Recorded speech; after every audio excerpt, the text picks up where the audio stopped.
Михаил оставил своего пса Филю на даче. Всего на полдня. Но так случилось, что мужчину срочно положили в больницу, и за питомцем он вернулся лишь через неделю. Собаки нигде не было. Собаки способны на многое. Особенно если оставить их в одиночестве без еды и воды. Хозяин большого Ньюфаундленда Филе, Михаил, до сих пор удивляется тому, что вытворил его пес. Свою историю мужчина рассказал на Пикабу. Я приехал с Филей на дачу. Думал, поживем пару деньков.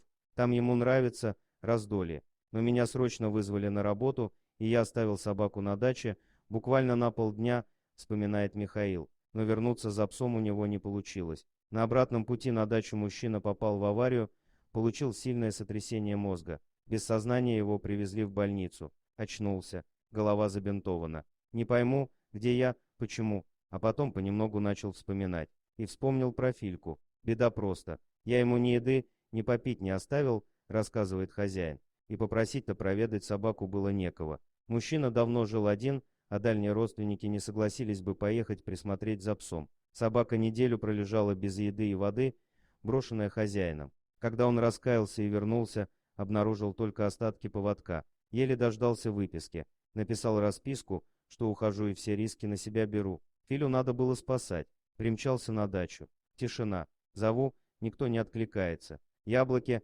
смотрю, погрыз. Есть, наверное, сильно хотел. Он ведь их терпеть не может, вспоминает мужчина. На огороженном высоким забором участке никаких отходных путей на волю не было, но факт Филя как-то убежал. Я уже отчаялся и мысленно с ним попрощался, но потом услышал, треск какой-то ветка с дерева упала. Глянул, а там, в общем, мой огромный филин сидел на самой высоте, на дереве. Я ахнул, и сидит не шелохнется, понимает, что сразу вниз полетит.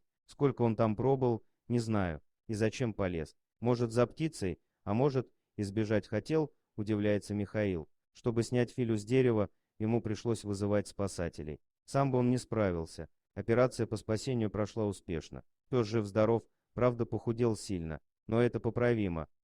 Берегите животных и никогда не оставляйте.